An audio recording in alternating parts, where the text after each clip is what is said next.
สวัสดีค่ะคลิปนี้มาชวนทำเค้กแซนด์วิชมัทฉะถั่วแดงสูตรเค้กสปันเนื้อนุ่มหอมมัทฉะทานคู่กับไส้ถั่วแดงกวนอร่อยมากเค้กแซนด์วิชขนาดน่ารักน่ารับประทานสูตรทำกินทำขายพร้อมแนะนำกล่องแพ็กเกจไปดูวิธีทำกันเลยค่ะเริ่มจากการผสมมัทฉะกับนมเทผงมัทฉะลงไปในนมอุ่นใช้ที่ตีฟองนมตีจนมัทฉะละลายเสร็จแล้วพักนมมัทฉะไว้ก่อนต่อไปเรามาเปิดเตาวอร์มไฟโดยแจ็คใส่เนยลงไปเพื่อให้เนยละลายที่สำคัญอย่าลืมใส่ที่วัดอุณหภูมิเตาอบลงไปด้วยเพื่อความแม่นยำต่อไปเรามาเริ่มตีส่วนผสมกันเลย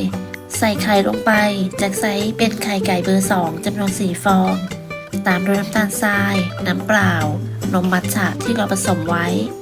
แจ็คไม่ใส่เกลือเพราะใช้เนยเค็มถ้าเพื่อนๆใช้เนยจืดก็ให้ใส่เกลือลงไปเล็กน้อยจากนั้นร่อนแป้งเค้กและผงฟูลงไปในส่วนผสมโดยร่อนผ่านกระชอนร่อนแป้งเสร็จแล้วให้เราป้าย SP ไปที่หัวตะกร้อจากนั้นใช้หัวตะกร้อคนส่วนผสมให้เข้ากันเพื่อป้องกันแป้งฟุ้งกระจายใช้ไม้พายปาดส่วนผสมด้านข้างจากนั้นเราก็ไปเริ่มตีส่วนผสมกันเลยค่ะ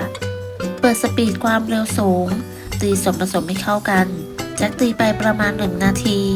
จากนั้นหยุดเครื่องแล้วก็ปาดส่วนผสมด้านข้างที่อาจจะยังไม่เข้ากัน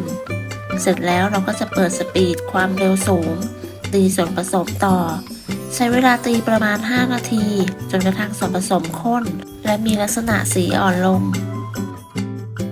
เมื่อครบเวลาแล้วก็หยุดเครื่องส่วนผสมที่ได้จะมีความข้นประมาณนี้ค่ะระยะเวลาการตีให้ขึ้นฟูและข้นอาจจะแตกต่างกันขึ้นอยู่กับเครื่องที่ใช้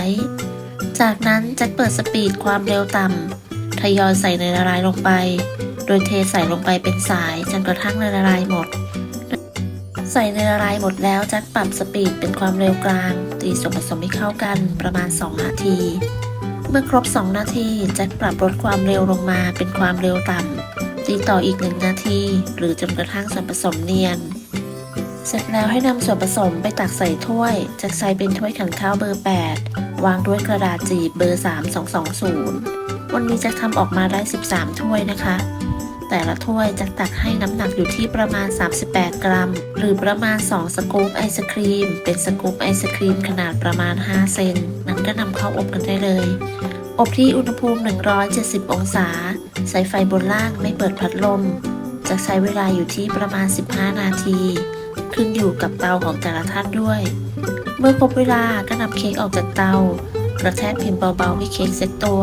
แล้วก็พักเค้กไว้ให้เย็นระหว่างนี้เราก็ไปตีวิปปิ้งครีมกันค่ะใส่เกลือและนมข้นหวานลงไปในวิปปิ้งครีมจะใช้แบบกึ่งเดรี่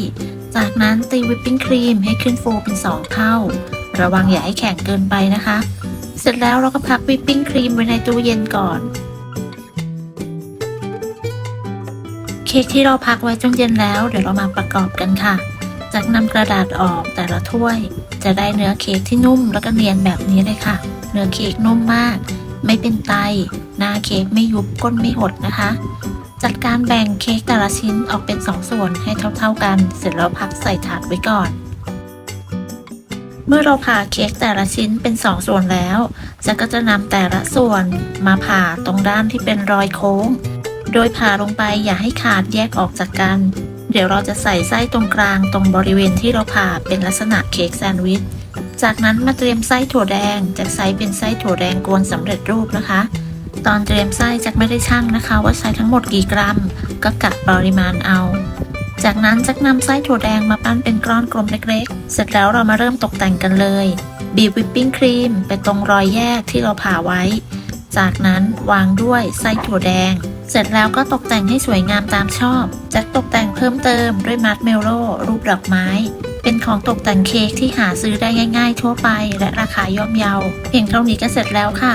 เค้ก1 สูตรอบได้13 ชิ้นก็สามารถทำเค้กแซนด์วิชได้ทั้งหมด26 ชิ้นทดลองใส่กล่องเบอร์ E20 ได้3 ชิ้นพอดีเป็นกล่องพลาสติกอย่างหนามีฝาปิดล็อกในตัวมีความใสเห็นเค้กด้านในได้ชัดเจนขอบคุณสำหรับการติดตามรับชมคลิปนี้ถ้าเพื่อนๆชอบก็ลองทำกันดูค่ะได้ผลยังไงก็มาคอมเมนต์คุยกันสำหรับคลิปนี้จะต้องลาไปก่อนพบกันใหม่ในคลิปหน้าสวัสดีค่ะ